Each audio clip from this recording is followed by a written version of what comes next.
Hello student, आज हम discuss करेंगे रोल्स लॉ, हेनरी लॉ और RLVP relative lowering of vapour pressure. इन तीनों के न्यूमेरिकल्स के बारे में हम डिस्कस करेंगे। आपको हर टाइप पे दो तीन चार न्यूमेरिकल करने हैं, एनसीईआरटी के न्यूमेरिकल करने हैं। कुछ मैं न्यूमेरिकल करवाऊंगा और वो जो असाइनमेंट होगा उसको ग्रुप में डाल दूंगा। आप सबसे पहले जो न्यूमेरिकल स्टार्ट करेंगे वो हेनरी लॉ। चलो मैं इस सबसे पहले आप तीनों के फॉर्मूले जो हैं इन लॉ के, उनके बारे में आपको बताता हूँ। जो हेनरी लॉ था उसके अंदर सबसे पहले हमारे पास था P = KH × X। P जो होता है वो आपका प्रेशर होता है, partial pressure, vapour pressure, pure state, impure state, किसी भी उसमें आए बट हो प्रेशर, तो जो उसकी यूनिट होती है ना वो आपका एटमॉस्फेयर, बार, टोर, इनमें से कोई भी आएगी। 90% केस में एटमॉस्फेयर आएगी। अगर नहीं है तो आप इनको कन्वर्ट करोगे। ठीक है, क्या बताया मैंने? Pressure, partial pressure, vapour pressure in pure state. ये वर्ड 3-4 आपके न्यूमेरिकल में आ सकते हैं, तो उन सब की यूनिट्स आप क्या समझ के चलेंगे। अब x जो है वो आपका है मोल फ्रैक्शन। क्या है आपका? Mole fraction. Mole fraction unitless होता है। KH की जो यूनिट, देखो अब ये यूनिटलेस है, अब इसकी यूनिट तो सेम, दोनों इक्वल हो गए, तो दोनों इक्वल हो गए तो इसकी यूनिट भी प्रेशर जो यूनिट रखता है वही आपका हेनरी कांस्टेंट रखेगा। तो फर्स्ट आप सबसे पहले फॉर्मूला याद रखोगे। मास वाला जो फॉर्मूला था उसको करोगे तो KH × X होता है, तो m मास है, मास की यूनिट सबको पता है ग्राम या किलोग्राम, KH की यूनिट भी वही होगी, x जो आपका होता है मोल फ्रैक्शन यूनिटलेस होगा। क्लियर? तो आप इन जो पॉइंट्स हैं इनको अच्छे से ध्यान रखोगे, इनकी यूनिट याद रखेंगे। ठीक है। सेकंड है रोल्स लॉ। रोल्स लॉ पे जो फॉर्मूला होता है वो बाइनरी के लिए बताया था। ये बताया था ना आपको, PA = P0A × XA या PB = P0B × XB। ऐसे तो चाहे आप 10 कंपोनेंट के लिए लिख लें, लेकिन मेन चाहे ये हो चाहे ये हो, एक ही बात है। ये क्या होगा?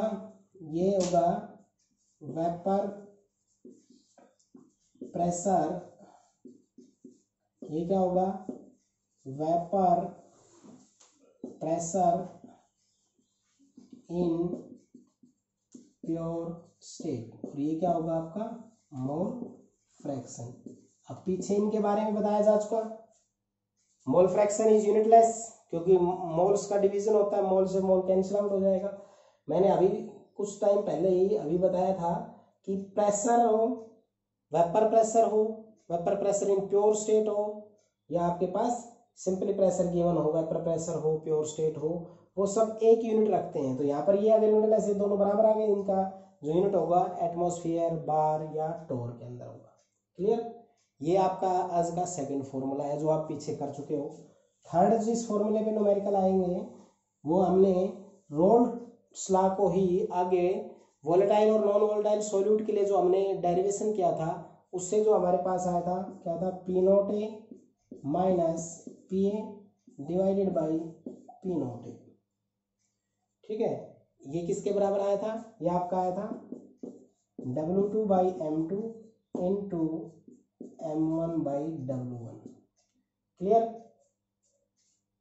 इनके एक एक नोटेशन के बारे में हम बताएंगे सबसे पहले। क्लियर? PA क्या है? PA है वेपर प्रेशर।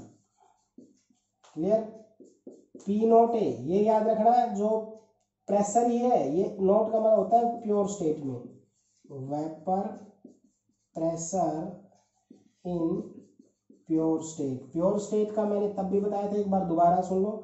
मान लो एक कंपोनेंट है, इसका अपना खुद का प्रेशर होता है, वो प्योर स्टेट में होता है। जब आप इस सॉल्वेंट के अंदर सॉल्यूट ऐड कर देते हो तो सॉल्यूट कुछ स्पेस इसका अटेन करता है तो प्रेशर में चेंज हो जाता है, वो उसका वेपर प्रेशर होगा। और जो अकेले कंपोनेंट का होता है वो उसके प्योर स्टेट का होता है। क्लियर? लेकिन चाहे वो वेपर प्रेशर हो चाहे प्योर स्टेट में हो, यूनिट्स तो सेम होगी। अब आप यहाँ देखें, मैथमेटिकली टर्म की तरह यूज करो। प्योर स्टेट में से वेपर प्रेशर को सबट्रैक्ट किया तो प्रेशर माइनस प्रेशर, आंसर किस में आएगा? प्रेशर। ठीक है, तो ये जो पी नोट ए माइनस जो पी ए है इसको हम बोलते हैं lowering of vapour, lowering of vapour pressure. इसका मीनिंग क्या होता है, देखो पी नोट ए है प्योर स्टेट का और पी है वेपर प्रेशर, तो प्योर स्टेट का ज्यादा होता है क्योंकि जब प्योर में कुछ हम इम्प्योरिटी ऐड करते हैं तो उसके बीच में एक बॉन्ड बनता है तो वेपर्स में लिक्विड कम जाते हैं, तो पी नोट ज्यादा क्या रहेगा प्योर स्टेट का। प्योर स्टेट में से इसको सब्ट्रैक्ट करेंगे तो वो क्या होगा, उसको बोलेंगे लोअरिंग ऑफ वेपर प्रेशर, कि कितना वेपर प्रेशर कम हो गया, समझे। वेपर प्रेशर को क्या बोलते हैं, लोअरिंग, तो इसको तो बोल देंगे लोअरिंग ऑफ वेपर प्रेशर। अब क्या है, प्रेशर में से प्रेशर को सब्ट्रैक्ट किया, आंसर आपका प्रेशर आया। नीचे भी पी नोट ए क्या है, वेपर प्रेशर प्योर स्टेट, तो हम P naught A minus P A divided by P naught A इसका रेशियो को क्या बोलेंगे, दोनों प्रेशर है तो दोनों प्रेशर है तो क्या है सेम क्वांटिटी, इसलिए हम इसको क्या बोलेंगे relative lowering of vapour pressure, क्या बोलेंगे इसको relative lowering of vapour pressure. Relative के लिए आर, लोअरिंग के लिए एल, वी के लिए वी और उसके लिए P, R L V P, इसी को ही मैंने यहाँ पे लिखा था R L V P, relative lowering of vapour pressure. इस कंप्लीट को हम relative lowering of vapour pressure बोलते हैं और P naught A minus P ए को हम लोअरिंग ऑफ वेपर प्रेशर बोलते हैं। क्लियर। अब आते हैं यहाँ पर, ये डब्ल्यू है, W1 1 2 ऐसे है बट है सारे मास, ये मास, ये मोलर मास, ये मास, ये मोलर मास, तो W2 तो होता है मास ऑफ सोल्यूट, देखो कम होता है सोल्यूट, 2 से रिप्रेजेंट कर देंगे। W1 हो जाएगा मास ऑफ सोलवेंट, M1 हो जाएगा मोलर मास ऑफ सोलवेंट, यानी 1 मतलब सोलवेंट 2 मतलब सोल्यूट, ऐसे ध्यान रख लेना। M2 हो जाएगा मोलर मास ऑफ सोल्यूट, तो याद रखना 2 को आप क्या रिप्रेजेंट कर रहे हो सोल्यूट और 1 को क्या रिप्रेजेंट कर रहे हो सोलवेंट। काफी बुक्स है वो ए और बी भी यूज कर सकती हैं, इनसे कोई फर्क नहीं पड़ने वाला, वो आपको देखना है कि ए को क्या मानोगे बी को क्या मानोगे आप। क्लियर। तो आपको ये सारे जो 3 लॉ हैं इनको मैथमेटिकली कैसे और इनकी यूनिट्स क्या थी वो सब मैंने आपको बताया। मैंने आपको पहले बताया कि कोई भी न्यूमेरिकल करने से पहले हर फॉर्मूले का, उनकी नोटेशन का और उनके यूनिट्स के बारे में आपको पता होना चाहिए। तो ये सब आप अगर अच्छे से कर लेते हैं तो अब जब हम इनके ऊपर न्यूमेरिकल्स करेंगे तो आप इनको आराम से कर लोगे अगर आपको फॉर्मूले ध्यान है तो। फर्स्ट न्यूमेरिकल जो आपका है वो है the Henry law constant for oxygen dissolved in H2O is this atmosphere। क्या कह रहा है, the Henry law constant means KH। Henry law constant क्या बोला था हमने, KH से रिप्रेजेंट किया था, तो KH की वैल्यू कितनी गिवन है 4.34 10 की पावर 4 एटमॉस्फेयर। हमने आपको हर बार एक पॉइंट बताया कि न्यूमेरिकल है उनसे रिलेटेड फॉर्मूला अच्छा याद करो और फिर न्यूमेरिकल को 2-3 बार अच्छे से पढ़ के देखो क्या गिवन है, क्या पूछ रहा है, क्या कांस्टेंट वैल्यू उसमें यूज हो सकती है। तो क्या कह रहे हैं, द हेनरी लॉ कांस्टेंट और oxygen is dissolved in water is this if partial pressure of oxygen in air is this atmosphere. वो क्या देख के जा रहा है आपसे, पार्शियल प्रेशर देख के जा रहा है, पार्शियल प्रेशर ऑफ ऑक्सीजन कितना देख के जा रहा है वो 2 एटमॉस्फेयर। फिर क्या कह रहा है, तो कैलकुलेट द मोल फ्रैक्शन, तो x ऑफ O2 पूछा है उसने, तो हेनरी लॉ से ये कैलकुलेट होगा। हेनरी लॉ का फॉर्मूला क्या होता है, P is equal to KH into X. अब गैस किसके लिए बात कर रहा है वो, ऑक्सीजन, तो आप ऐसे लिख सकते हो PO2 is equal to O2, ये फॉर्मूला यूज होगा। तो ये पहले अभी हमने बताया था, आपको पूछा ये गया है, तो आप यहाँ से क्या करेंगे, XO2 is equal to PO2 divided by KH, simple सा है। P की वैल्यू 2 और KH की वैल्यू 4.34 इंटू 10 की पावर 4, x और 2 की वैल्यू आ जाएगी। इसको डिवाइड कर लेना, आंसर आ जाएगा। इसकी जो यूनिट होगी मोल फ्रैक्शन की कोई यूनिट नहीं होगी क्योंकि प्रेशर KH की यूनिट भी एटमॉस्फेयर में, इसकी भी एटमॉस्फेयर कैंसिल आउट हो जाएगी, यूनिट लेस आएगा। क्लियर। तो ये आपका फर्स्ट न्यूमेरिकल था, जो वैल्यू गिवन है उनको लिखो और अपने हेनरी लॉ उसके ऊपर अप्लाई कर दो। अब आता है सेकंड न्यूमेरिकल।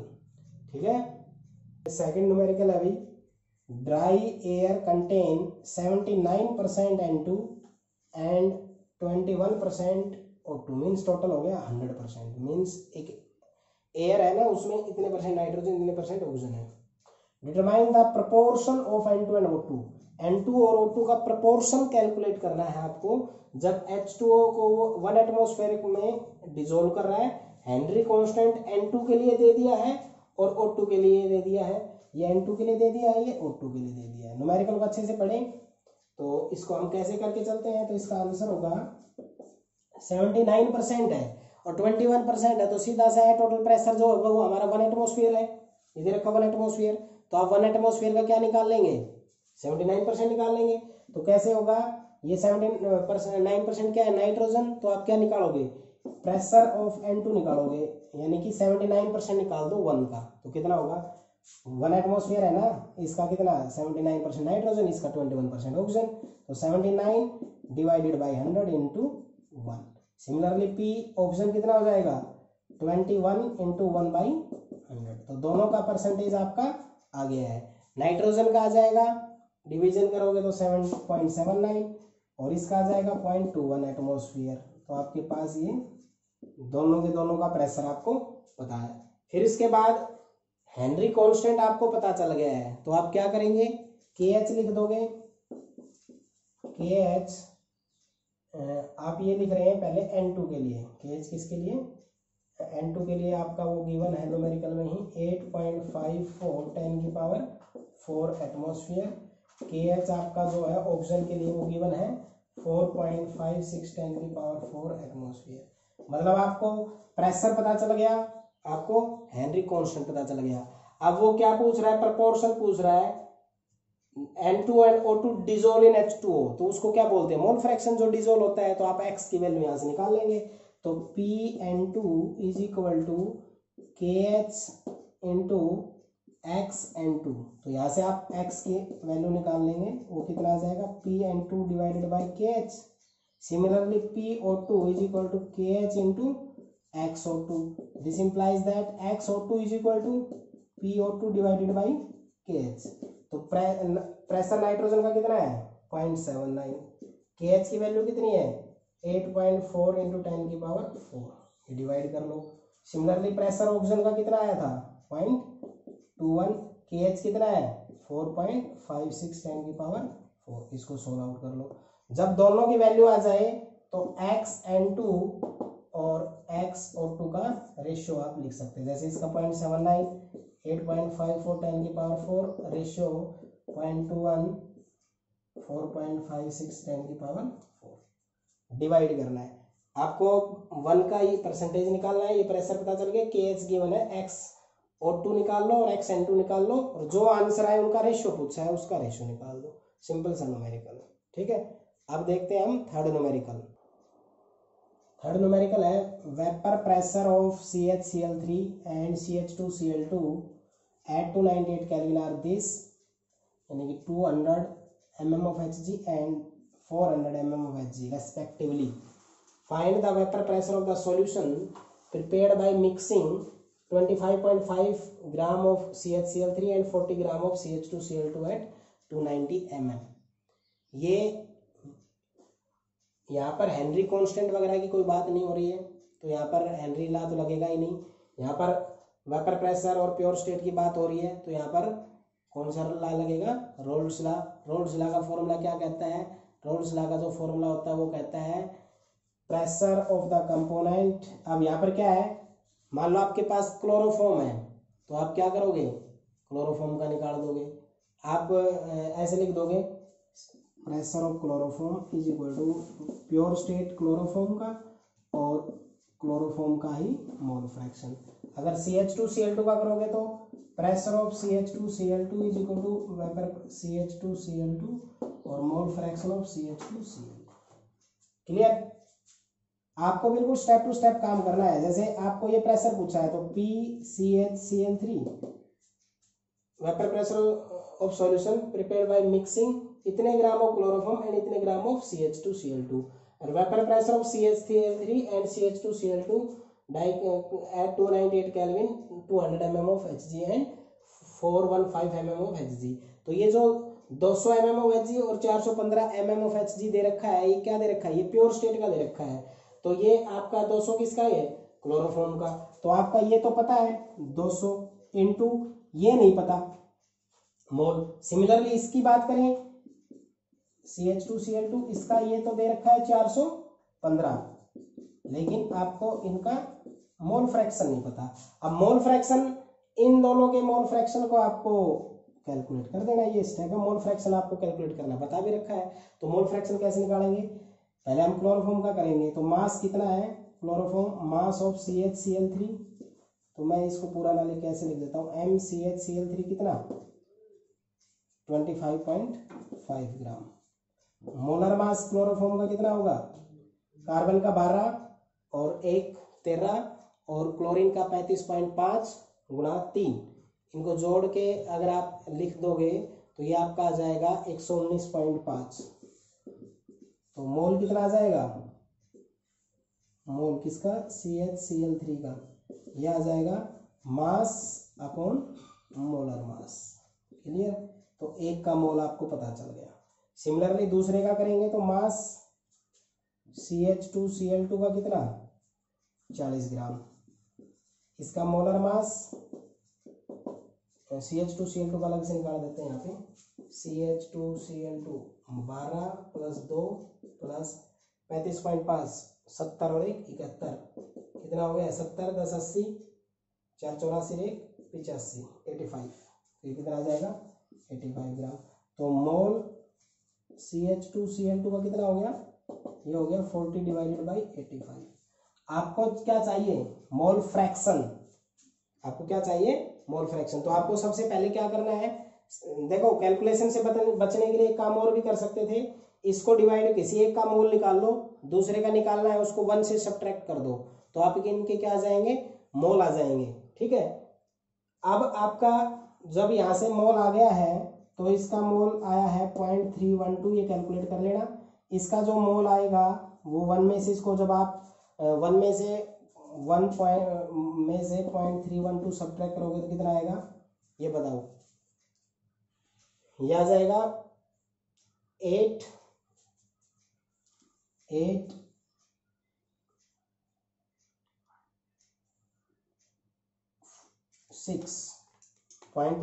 ये आएगा। ठीक है, तो ये एक का मोल ये आ गया है, दूसरे का मोल ये आ गया। अब इनका आपको फ्रैक्शन निकालना है, फ्रैक्शन निकालोगे तो मोल XCHCl3 कितना आ जाएगा, ये आ जाएगा 0.312 डिवाइडेड बाई 0.312 प्लस 0.688, दूसरे का क्या आ जाएगा CH2Cl2 0.688 डिवाइडेड बाई 0.312 प्लस 0.688, ये आपका मोल फ्रैक्शन आ गया है। अब देखो मोल फ्रैक्शन चाहिए, मोल फ्रैक्शन के न्यूमेरिकल में काफी करवा चुका हूँ। ठीक है, ये जिसका मास है गिवन, ये लिख लिया, मोलर मास लिख लिया, मोल निकाल लिया, मास गिवन लिख लिया, मोलर मास लिख लिया, मोल निकाल लिया, या फिर 1 में से सब्ट्रैक्ट कर लिया। अब मोल्स आ गए तो फ्रैक्शन कैसे निकालना है, जिसका निकालना है उसको ऊपर रखो, सम नीचे रखो, जिसका निकालना है उसको ऊपर रखो, सम नीचे रखो, आपके ये मोल्स आ जाएंगे। अब आपका वेपर प्रेशर जो है वो आपका पता है इसका, और मोल फ्रैक्शन आपका ये हो जाएगा, इन दोनों को मल्टीप्लाई कर दो, यहाँ पर वेपर प्रेशर पता है, इसको यहाँ पर मल्टीप्लाई कर दो, तो दोनों का सेपरेटली क्या आ जाएगा, प्रेशर आ जाएगा। टोटल प्रेशर पूछा जाए तो जो ये आए और ये आए, इन दोनों का सम कर दोगे।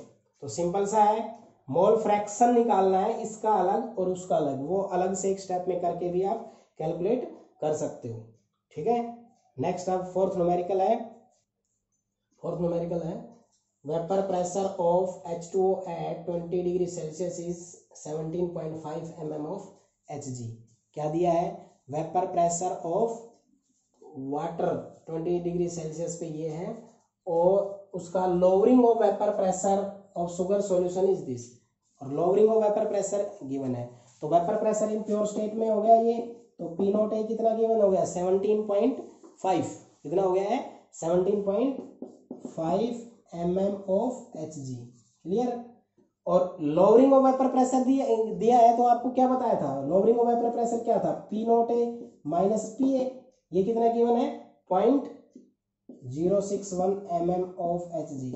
न्यूमेरिकल करने से पहले जो स्टूडेंट इन टर्म के बारे में, लोअरिंग ऑफ वेपर प्रेशर क्या है, relative lowering of vapour pressure क्या है, ये सब अगर जो मैंने शुरुआत में बताया था जो समझेगा, वो इन न्यूमेरिकल्स को आराम से कर लेगा।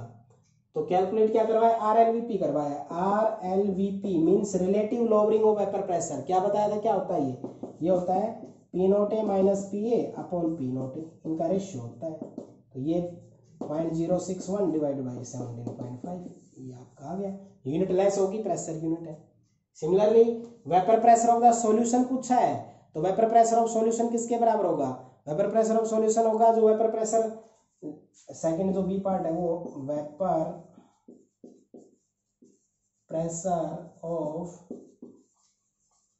सॉल्यूशन, ये किसके बराबर होगा।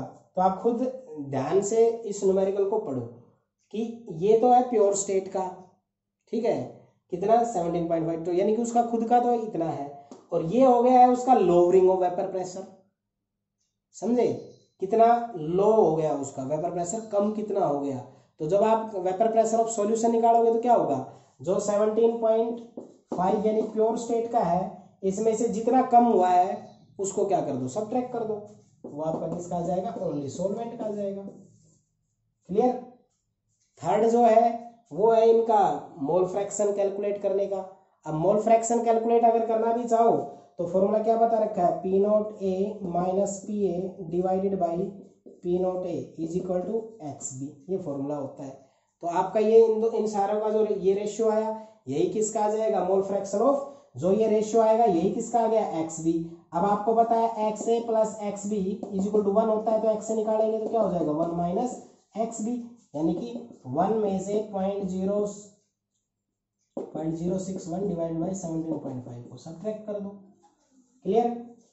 बेसिक्स न्यूमेरिकल था, प्योर स्टेट में गिवन है, लोअरिंग होता है ये, तो दोनों का रेशियो रिलेटिव लोअरिंग। अगर आपको वेपर प्रेशर ऑफ सॉल्यूशन निकालना है तो ये प्योर स्टेट का है, ये इतना कम हो गया तो सॉल्वेंट का बच जाएगा। दूसरा मोल फ्रैक्शन पूछा है, एक आप अलग से मोल फ्रैक्शन निकालने के बजाय ये फॉर्मूला ये होता है मोल फ्रैक्शन का, तो यहाँ से जो रेशियो है वो XB, एक कंपोनेंट का मोल फ्रैक्शन आ गया, दूसरे का निकालना है तो एक में से सबट्रैक्ट कर दो। ठीक है। अब क्वेश्चन नंबर 5 देखो, calculate the mass of non volatile solute which should be dissolved in 114 gram of octane to reduce its vapor pressure to 80%। क्या कह रहा है कि हम कोई नॉन वोलेटाइल सॉल्यूट ऐड कर रहे हैं जो उसके प्योर स्टेट के वेपर प्रेशर को 80% रिड्यूस कर देता है। तो P नोट ए कितना हुआ, अगर ये 80% है तो 100 होगा, PA कितना होगा तो 80 होगा। तो कैसे निकालोगे आप, P naught A minus PA divided by P naught A, तो कितना हो जाएगा ये 100 माइनस 80 डिवाइडेड बाई 100, निकाल लो ना, ये 100 रख दो, ये 80 कर दो, ये 100 कर दो, कितना आया ये 20/100, 20/100 का मतलब 0.20। ठीक है, इसका तो हमें ये प्रेशर के बारे में तो पता चल गया। अब क्या कह रहा है, calculate the mass of non volatile solute, non volatile solute की बात कर रहा है, तो सॉल्यूट का mass, calculate the mass W2 x gram मान लेता हूँ, शुड बी डिसॉल्व, इसका मोलर मास गिवन है न्यूमेरिकल के अंदर, मैंने यहाँ पे लिखा नहीं, इसका न्यूमेरिकल के अंदर मोलर मास गिवन होगा, इसका मोलर मास 40 गिवन है, जो भी है वो गिवन होगा, मैं 40 लिख देता हूँ। ठीक है, तो इसका M2 कितना हो जाएगा 40 gram, should be dissolve in 114 gram of octane, तो इसका मतलब W1 कितना 114 ग्राम और W2 कितना, ऑक्टेन क्या होता है, ऑक्ट का मतलब कितना होता है 8 C8H18, इसका मोलर मास कैसे कैलकुलेट करेंगे हम, कार्बन का 12 इंटू 8 प्लस 1 गुणा 18, तो कितना आ गया 12 8 96 प्लस 18, तो ये हो जाएगा 8 से 14 1 11, तो ये आपका W2 पता चल गया। ठीक है, आपने ये अलग से निकाल लिया, निकालो ना निकालो कोई प्रॉब्लम नहीं है, लेकिन अभी तो फॉर्मूला शुरू होगा। क्या था formula, P naught A minus PA divided by P naught A is equal to क्या था, मोल फ्रैक्शन के। अब मोल फ्रैक्शन में किसके बराबर था ये N2 यानी कि W2 by M2 W1 by M1 plus W2 by M2, यही होता है मोल फ्रैक्शन। तो यहाँ तो कितना आ गया इसकी वैल्यू, ये तो आ गई है 0.20। W2 कितना X, मोलर मास 40, W1 कितना 140, मोलर मास कितना 114 ही दे रखा आया हमारा भी, ये सीधा कैलकुलेशन में ऐसा नहीं रहेगी, 114 ही गिवन है और ऑक्टेन का 114 ही मोलर मास आया, प्लस W2 X और मोलर मास 40, ये हमारे जो है वो वैल्यू आ गई है सारी। अब हम इसमें पुटअप करके क्रॉस मल्टीप्लाई करके X की वैल्यू को कैलकुलेट कर देंगे, आगे कैलकुलेशन है वो आपको करना है। एक बार मैं फिर बता देता हूँ, यहाँ पे आपको ये प्रेशर नहीं पता तो कह रहा है वेपर प्रेशर को 80% रिड्यूस कर देता है, तो ये तो प्योर स्टेट में से ही होगा, प्योर स्टेट का ज्यादा होता है, इम्प्योर का कम होता है। तो ये अगर 80% करता है तो ये अगर 100 है तो ये 80 कम कर देता है, तो ये खुद 80 होगा। तो ये P नोट है, P ये पता चल गया। W2 कह रहा है मास of non volatile solute, solute को आप 2 से रिप्रेजेंट करते हो तो W2 x ग्राम, मोलर मास उसका 40 गिवन है 40 ग्राम, W1 इसका 114 ग्राम और W2 सॉरी इसका जो M2 आएगा, ये W2 आ गया, सॉरी ये M1 जो आएगा वो कितना आ जाएगा, C8H18 का निकाल के 140 ग्राम आ जाएगा मोलर मास। अब दोनों के बाद आपको पता चल गया है, इस फॉर्मूले के अंदर हम इसको पुटअप कर सकते हैं। इसके अंदर मैं एक छोटा सा पॉइंट बता देता हूँ, न्यूमेरिकली ये फॉर्मूला जो है वो 3 तरीके से आ सकता है रोल्स लॉ से। एक तो P naught A minus P A is upon P naught A is equal to X2, P naught A minus P A divided by P naught A, X2 को क्या लिख सकते हो N2 divided by N1 plus N2, P naught A minus P A divided by P naught A, N क्या होता है mole, तो W2 by M2 divided by W1 by M1 plus W2 by M2, या फिर आप इसको neglect कर देते हो तो P naught A minus P naught A is equal to, ये तो आपका ऐसे हो जाएगा W2 बाई M2 और ये M1 ऊपर चला जाएगा और नीचे आ जाएगा W1, ये मोलर मास ऑफ सोल्यूट हो जाएगा। ये फॉर्मूला इन 3-4 तरीकों से अप्लाई कर सकते हैं। इन तीनों फॉर्मूले को भी आप अच्छे से नोट कर लें और इसके ऊपर ही हम एक न्यूमेरिकल और करवाते हैं अभी। Calculate the vapour pressure of an aqueous solution containing 5% by mass of urea at 298 kelvin. देखो जब आप न्यूमेरिकल को 2 या 3 बार पढ़ोगे, calculate the vapour pressure of an aqueous solution containing 5% by mass of urea at 298 Kelvin. The vapor pressure of H2 at 298 Kelvin पे जो pressure होता है ना, उस प्रेशर को हम vapour pressure in its pure state ही बोलते हैं। ध्यान रखना, आप जब आप न्यूमेरिकल करोगे ना आपको बार बार एक प्रॉब्लम आएगी, सर P नोट A किसको ले, P A किसको ले। तो vapour pressure, calculate vapour pressure of an aqueous solution, solution का कोई किसी का पूछे तो वो PA होता है और प्योर स्टेट। तो यहाँ पर P नोट A जो है वो आपका कितना आ गया है 23.75 mmHg, ठीक है। PA आपको निकालना है, ठीक है। आगे 5% एक्वस सॉल्यूशन, इसको सोल्व कर दो। 5% aqueous solution means 5% aqueous solution का मतलब क्या हुआ, ये हुआ 5 ग्राम of urea dissolve in 95 gram of aqueous है वाटर, ठीक है। इसका मतलब ये हुआ, तो यहां से क्या पता चल गया, W2 कितना 5 ग्राम, ये सॉल्यूट है तो M2 कितना हुआ यूरिया का 60, W1 कितना 95 और M1 कितना वाटर का 18। तो फॉर्मूला क्या बनेगा, P naught A minus P A divided by P naught A is equal to क्या होता है W2 by M2 into M1 by W1। आपसे पूछा क्या गया है PA, यहाँ से वैल्यू रख देंगे 23.75 minus PA divided by PA is equal to W2 5, M2 60, M1 18, 95, सब वैल्यू पुटअप कर दी, आपका PA की वैल्यू आ जाएगी। तो सिंपल से 2 पॉइंट पे ध्यान देना था। एक तो 5% एक्वस सॉल्यूशन का मतलब क्या हुआ, 5 ग्राम जो भी है, किसकी बात करें, यूरिया 95 ग्राम एक्वस है तो वाटर में, यानी अगर आप 5 ग्राम यूरिया को 95 ग्राम वाटर में मिक्स करते हो तो वो सॉल्यूशन आपका 5% एक्वस सॉल्यूशन ऑफ यूरिया हुआ। तो वहां से आपको W2 M2 सब पता चल गया। ये जो वेपर प्रेशर आपको कैलकुलेट करना था प्योर स्टेट में कितना है 23.75, तो आपका ये प्योर स्टेट में है क्योंकि ये 298 केल्विन पे है, स्टैंडर्ड स्टेट पे है। तो इसके बाद जो आपके कैलकुलेट वेपर प्रेशर करना है एक्वस सॉल्यूशन का, तो 5% मास के अंदर इसकी वैल्यू हम पुट अप करेंगे। तो यहाँ पर आपके P0A की वैल्यू जो है वो यहाँ पर आप 23.75 है, ये P0A था, ये वैल्यू हमने रख दी। P0A की PA की वैल्यू हमें कैलकुलेट करनी है, यहाँ से क्रॉस मल्टीप्लाई करके आप इसकी वैल्यू को कैलकुलेट कर देंगे। ये जो फॉर्मूला होता है ना, उसके बाद इन वैल्यू को इसमें सिंपली पुट अप करना है, ठीक है। अब हम नेक्स्ट न्यूमेरिकल करवाते हैं इसी टाइप पे। न्यूमेरिकल है 30 ग्राम ऑफ यूरिया, ये मोलर मास गिवन है, is dissolve in 846 gram of water, calculate the vapour pressure of the water for this solution if vapour pressure in at 298 kelvin is this. तो ये 298 kelvin पे given है, तो vapour pressure in pure state होगा ये 2 mmHg। पीए आपको calculate करना है, ठीक है। फॉर्मूला क्या होता है आपका, P0A minus PA divided by P0A is equal to W2 by M2 into M1 by W1।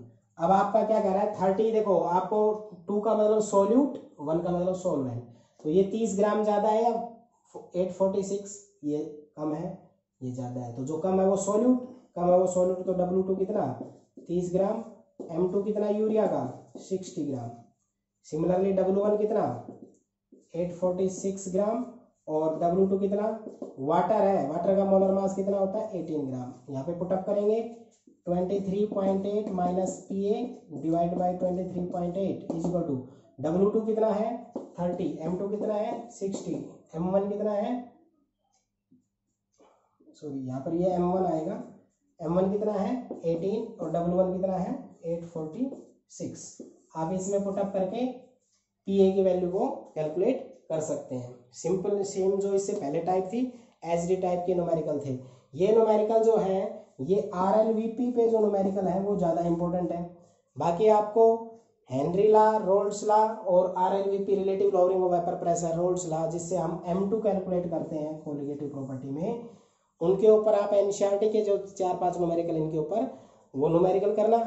और ये जो 6-7 न्यूमेरिकल मैंने करवाए हैं इसका असाइनमेंट आपके फोटो के अंदर वीडियो के साथ डाल दिया जाएगा, उनको करना है, ठीक है। तो आपको रोल्स ला, हेनरी ला और relative lowering of vapour pressure के ऊपर कम से कम 15 न्यूमेरिकल को सोल्व आउट करना है, ठीक है। इसी के साथ आज का जो लेक्चर वो खत्म होता है और आपको ये न्यूमेरिकल अच्छे से सोल्व करने हैं।